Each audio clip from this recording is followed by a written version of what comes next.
الحمد للہ نحمده ونصلی علی رسولہ الکریم اما بعد. السلام علیکم سامعین کرام.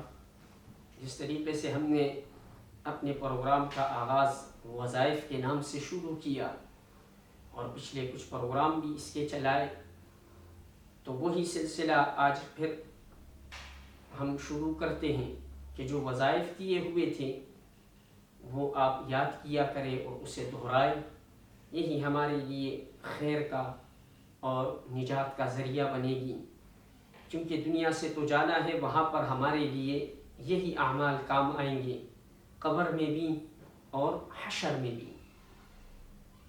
اب ایک دوسرا وظیفہ میں آپ حضرات کو دینا چاہ رہا ہوں کہ وہ وظیفہ آپ کریں کہ ابن سینا کے اندر لکھا ہوا ہے کہ جو شخص اس دعا کو صبح اور شام 10 مرتبہ پڑھے گا تو اللہ رب العزت اسے بہت سی چیزوں سے، بہت سے وبا، بہت سی مکر و فریب دنیاوی، ان تمام کے تمام چیزوں سے محفوظ رکھے گا، اور 100 گناہ جو ہے اس کے نام اعمال سے مٹا دیے جائیں گے، اور ایک غلام آزاد کرنے کا بھی ثواب اسے ملے گا.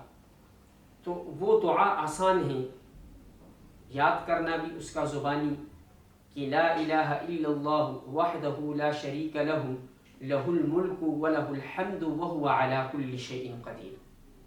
آسان دعا ہے. اس دعا کو اگر یاد کیا جائے اور اس دعا کو ہم دن میں 10 مرتبہ پڑھیں صبح کے وقت اور 10 دفعہ شام میں، تو اتنا وقت نہیں لگتا، لیکن اجر اس کا زیادہ ہے.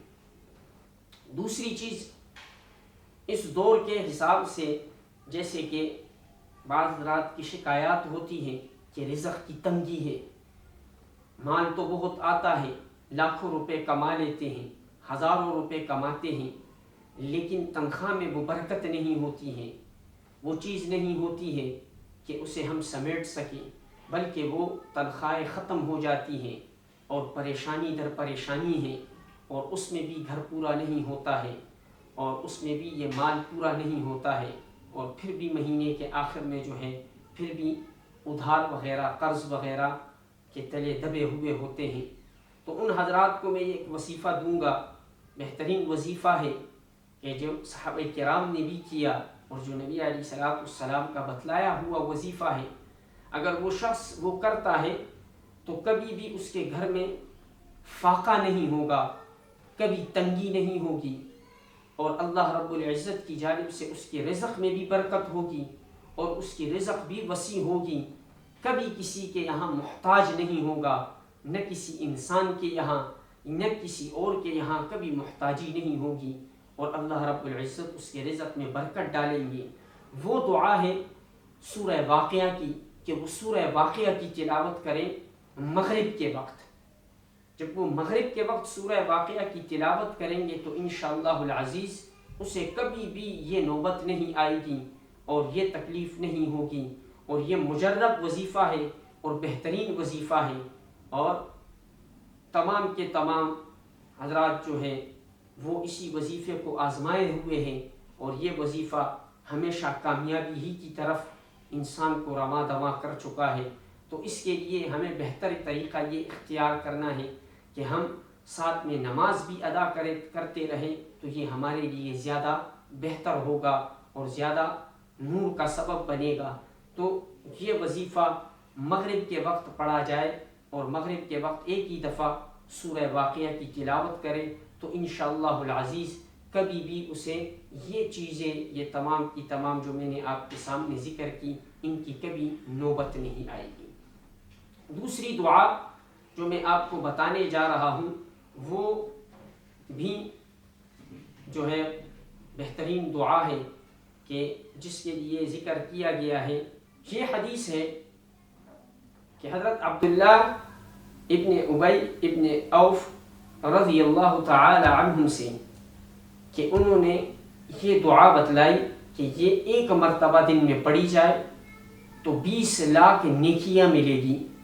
تو وہ 20 لاکھ نیکیاں، یعنی کہ ایک چھوٹی سی دعا میں وہ 20 لاکھ نیکیاں پڑی ہوئی ہے.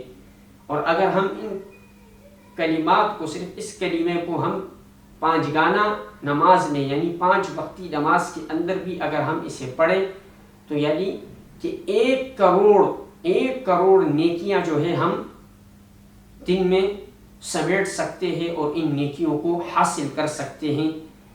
تو وہ دعا ہے لا الہ الا اللہ وحدہ لا شریک لہ احدا صمدا لم یلد ولم یولد ولم یکن لہ کفوا احد. آسان دعا ہے لا الہ الا اللہ وحدہ لا شریک لہ احدا صمدا لم یلد ولم یولد ولم یکن لہ کفوا احد. اگر یہ دعا ہم پڑھیں تو انشاءاللہ العزیز اللہ رب العزت وہ نیکیاں ہمارے دامنوں میں بھی سمیٹیں گے. انشاءاللہ العزیز اگلے پروگرام میں نئے وظائف کے ساتھ آپ کے سامنے پھر پیش خدمت ہوں گے. جب تک کے لیے اجازت دیں. وما علینا الا البلاغ.